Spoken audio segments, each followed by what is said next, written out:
team ni Sara Duterte ready na rin to confront charges in Senate impeachment trial. Yun na nga, ready kayo, pero yung mga kaalyado ninyo, una, ang plano, i-dismiss without trial. Ngayon, pipilitan sila siguro na, yan sabi rito, look, protesters conclude the protest with a speech from ML Party List Representative-elect Laila De Lima. In her closing speech, De Lima called out the Senate for stalling the impeachment trial against Vice President. Maneuverings ng mga pro-Duterte senators. Bakit po? Kasi matapos nilang i-delay ng 4 months, upuan ng 4 months, higaan ng 4 months, tulugan ng 4 months, na hindi na i-refer sa Committee on Rules. Napakatigas ng ulo. Nagpa-press con siya, tumatawa-tawa pa oh. Sa dami ng ginagawa ko sa Senado ngayon na tinahabol na panukalang batas na medyo obvious naman siguro sa inyo. Nagbabagang mga balita at pagtalakay sa mga isyu na lipungan. Pulsa, opinyon, banat at paglalantad sa katotohanan. Pulsa, what you see is what you get. You decide. Hello po mga tugang, mga manoy, mga manay. Si Dante Maravillas po, Bicolano vlogger, broadcaster, journalist from Albay. Sabi dito sa balita, team ni Sara Duterte ready na rin to confront charges in Senate impeachment trial. Yun na nga, ready kayo, pero yung mga kaalyado ninyo, una, ang plano, i-dismiss without trial. Ngayon, pipilitan sila siguro na idiretso ang trial, pero ang gusto nilang trial, lutong Macau, 19 days lang, 2 weeks. Yan ang gusto na mangyari ni Tolentino, mga kababayan. Nakabanta yung ating mga mamamayang Filipino sa mga plano ninyong maitim. Ito na po, sumugod na ang ating mga mamamayan sa harap ng Senado. Yan po, si dating senador, ngayon ML, Party List Representative Laila De Lima. Yan sabi rito, look, protesters conclude the protest with a speech from ML Party List Representative-elect Laila De Lima.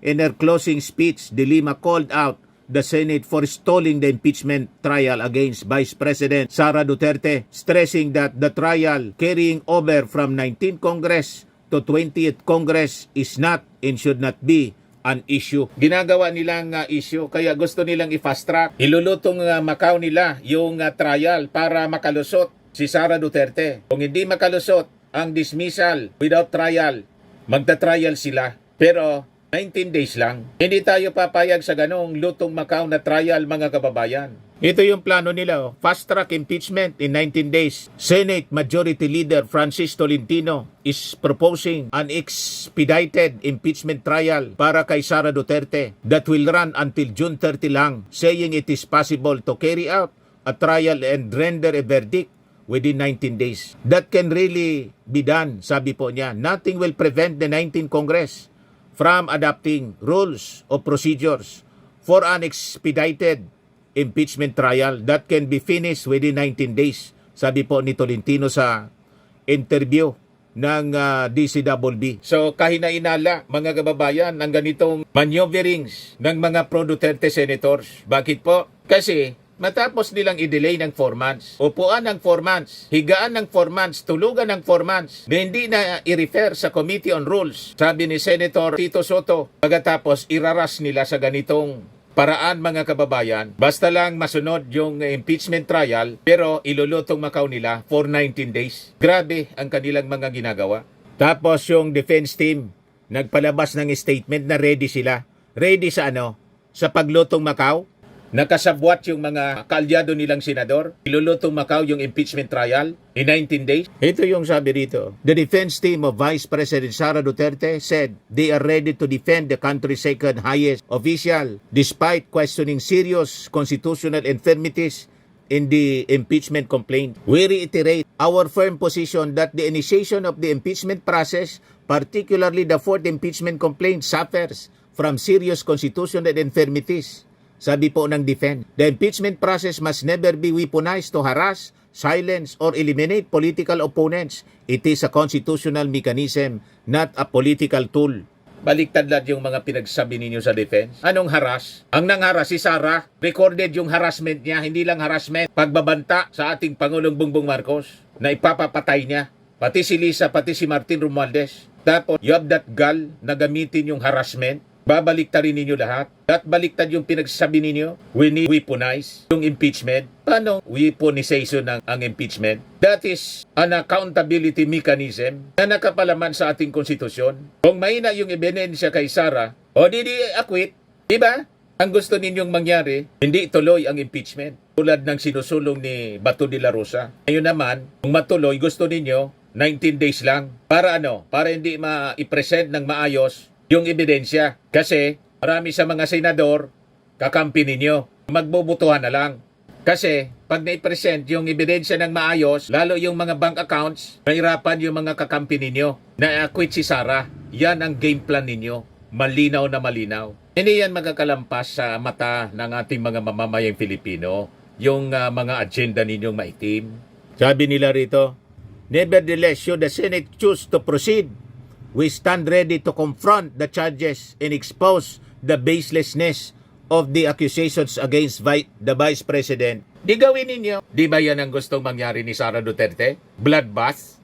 Pagkatapos yung loyal lieutenant niya, si Bato de la Rosa, sabi nga natin, dapat mag-inhibit, mag-petition dapat yung prosecution. Ma-inhibit itong mga Duterte senators. Si Bato, si Bongo, si Robin, si Amy Marcos, si Marcoleta, na wala pang trial, may judgment na acquittal. Huwag kayong papayag po, prosecution. Na umupong senator judges, itong mga nagpalabas na ng kanilang posisyon, nag-display ng partiality. A senator judge should be impartial. So patuloy mga kababayan ang pressure na ginagawa ng publiko kay Chis Escudero. Litisin na si Sara, youth, and students urge Senate President Chis Escudero and senators forthwith convene the impeachment trial court now. Yan po, 180 individual signatories, iba-ibang mga eskwelahan, no? Napakarami ng mga eskwelahan. Mga kababayan, ang sinisigaw nila, litisin na si Sara. Pag hindi ninyo liniti si Sara, ang lilitisin natin sa kalsada si Chis Escudero at saka yung mga Duterte senators. At malamang ang resulta nito, abolish the Senate. O ito po ang mga latest na mga balita. Ping on impeachment trial, right is might. Senator-elect Ping Lacson on Monday expressed hope that the Senate minority composed of Senators Coco Pimentel and Risa Ontiveros will prevail in the upcoming impeachment trial against Vice President Sara Duterte. Right is might. I hope to see a Senate minority of 2 triumph over the majority of 21. Yan ang sabi niya ngayon, mga kababayan, kasi magmomosyon itong si Risa Ontiveros and Coco Pimentel na simula na, ngayon na mismo, mag-convene. Hindi sa Wednesday, June 11, kundi ngayon na mismo, mag-convene at simulan ang impeachment trial laban kay Sara Duterte. Buhay kayo, mga magigiting na senador. Itong mukong na to, na kababayan ko, napakatigas ng ulo. Nagpa-press con siya, tumatawa-tawa pa, oh. Sa dami ng ginagawa ko sa Senado ngayon na tinahabol na panukalang batas na medyo obvious naman siguro sa inyo dahil sa trabahong ginagawa namin. Sa dami ng mga katanungan kaugnay sa impeachment na in-schedule namin bago matapos ang aming sesyon. Lahat yan darating pagkatapos na siguro namin mag-adjourn. Walang sapat na oras para gawin o pagugulan ng panahon yan. Sir, other issue. Matagal pa naman. Di ba kayo natatagalan pa? SP, sir. July 28 pa magre-resume ang Senado. Ano mang oo o hindi ngayon, pwede magbago bukas makalawa, lalo na pagdating ng isang buwan. SP, sir, sabi nyo nga pwede yung pagbotohan kung magkukonvene kayo o hindi as impeachment court. So, paano yung scenario? Ibig sabihin, pag binasa yung articles of impeachment ng mga congressmen on June 11, sasabihin na ninyo na magkukonvene kayo sa impeachment court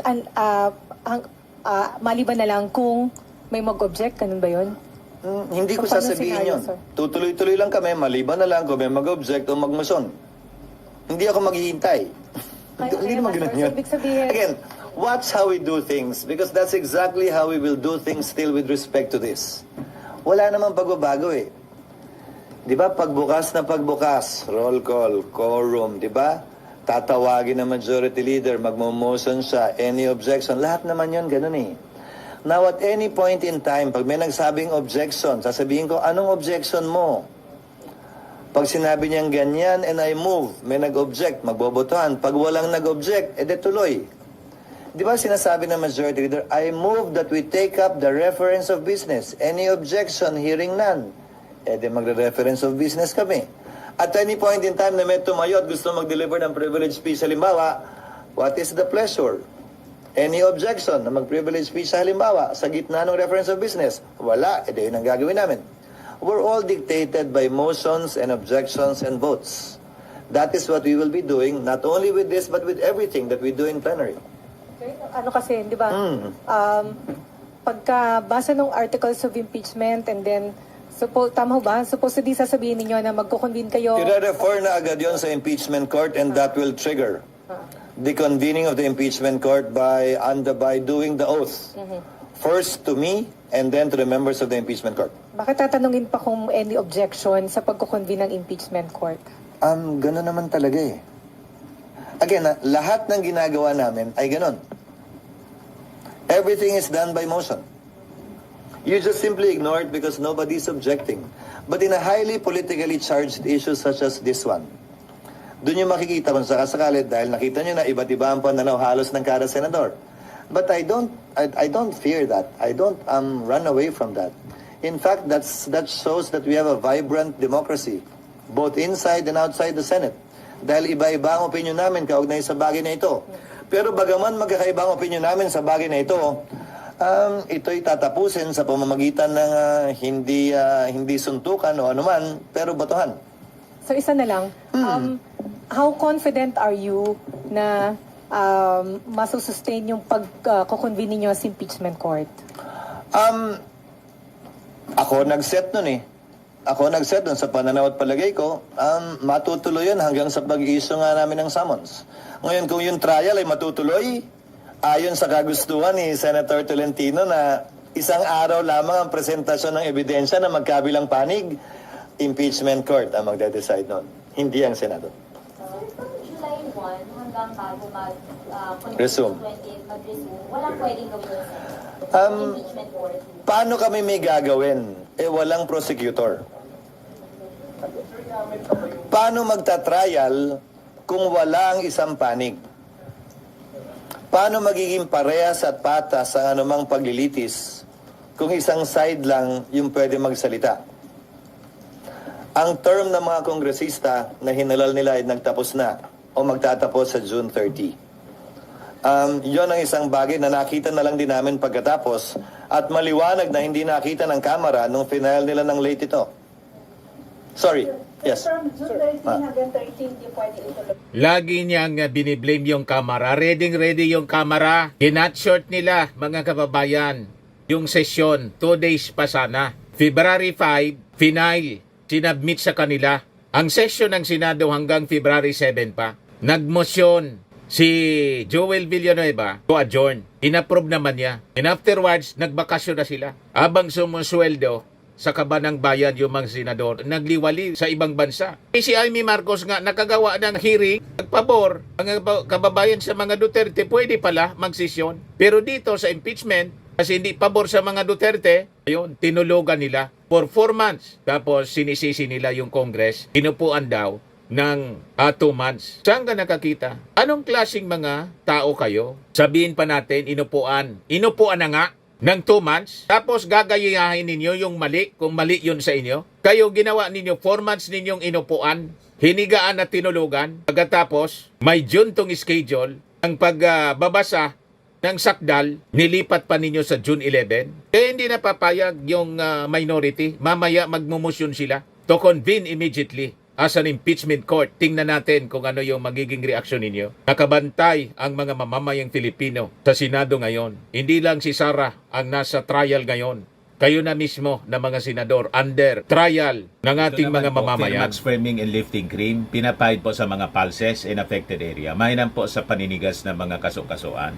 Ito naman po, Automax Radiant Serum. Sa mukha naman yung application, anti-aging po siya. You will look 10 years younger than your age. Sa mga cancer patients naman po, baka lang gusto ninyo itong itry. Neng siya red mixed fruit drink. Hindi mo po siya gamot, food supplement siya. Kaya lang, gawa siya mga kababayan sa goji berry. Yung goji berry, may anti-cancer properties. O ngayon, yung mga inquiries ninyo, dumiritso na lang kayo sa aming messenger sa Facebook para masagot namin agad. Ayos pa? Ayos na ayos niya, Mr. Maravilla. At sa mga nagana po ng malinis and spacious fitness gym, pumunta lang po kayo sa aming Colossal Fitness Gym. May May Grab Car Rental din po kami. Ito naman po yung bago naming product na binibenta online.